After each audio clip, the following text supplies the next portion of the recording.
Welcome back, everybody. We're here at Gamers Club with a deck profile. Now, a couple of people have been asking us specifically on how to build decks, but more specifically on Exodia decks and how to build one.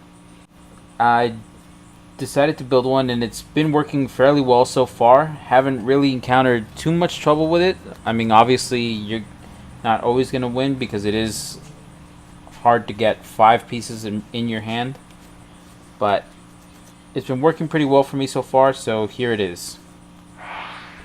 First, obviously, the 5 pieces of Exodia.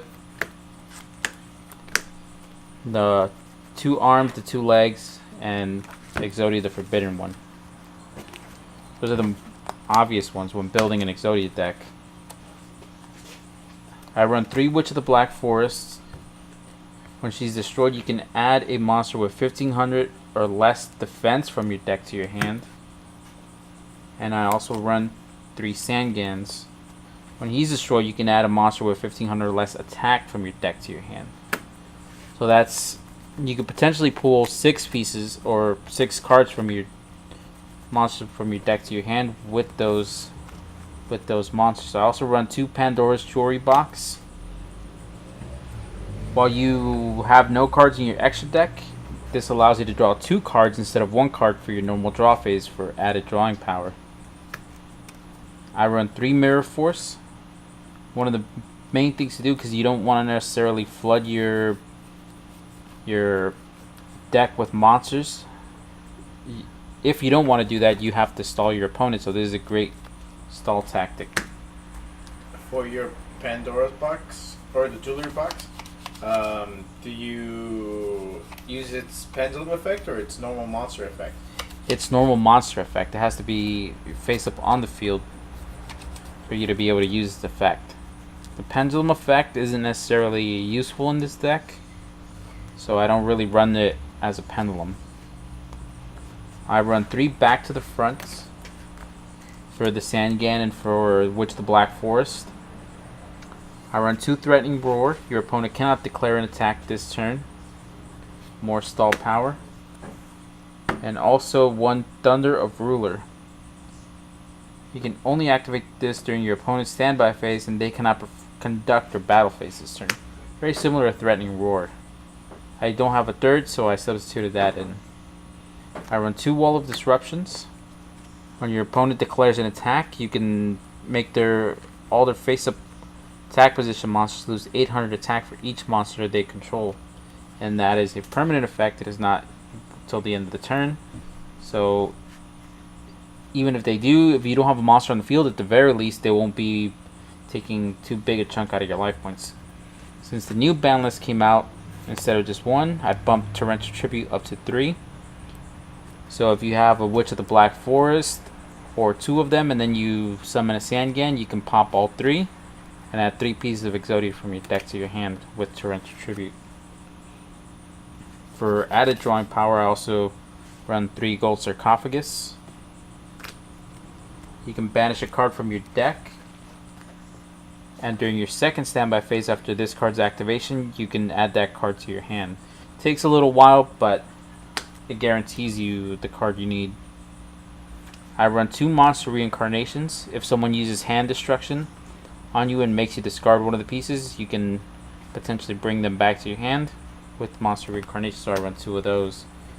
Now, because I don't want monsters taking up too much space in my deck, I run 2 Scapegoats, so I can bring out tokens to stall out my opponent even further. 2 Card Traders for added drawing power. If you don't like the card you just drew on your standby phase, you can shuffle that card back into your deck and then draw 1 card.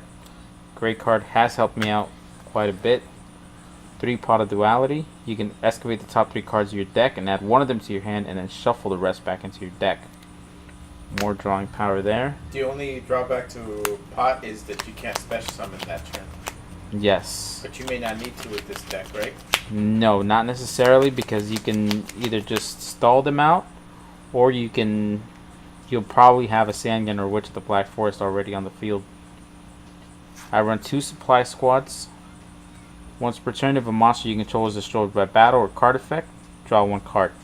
So if you pop your own field with Torrential Tribute. Not only do you get a piece of Exodia from your deck to your hand, you also get to draw a card. So that's great there. 2 Swords of Revealing Light to further stall your opponent. Everybody knows what this does, no need to explain that.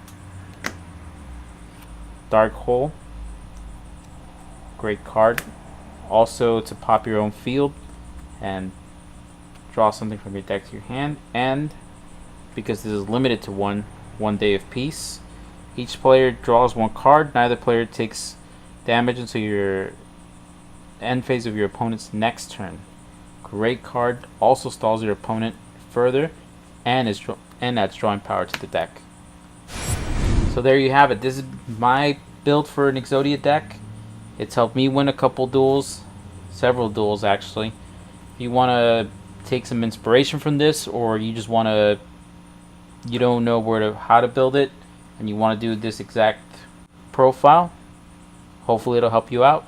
We'll be bringing you guys a lot more of these in hopefully the near future. This is just one that we've been getting a lot of requests about, especially here at the shop. We've been having people just wanting to know about this one and just a little bit of help with their decks. So here's one of them, and we'll have more for you guys in the future. If you guys don't want to miss out on any new profile decks, go ahead and subscribe. Hit that subscribe button so you won't miss anything. And if you have any suggestions or anything that you might be willing to change or you think would go better in this deck, go ahead and leave it in the comments below. Thank you guys for watching. This is Mick and Edgar of Gamers Club, out.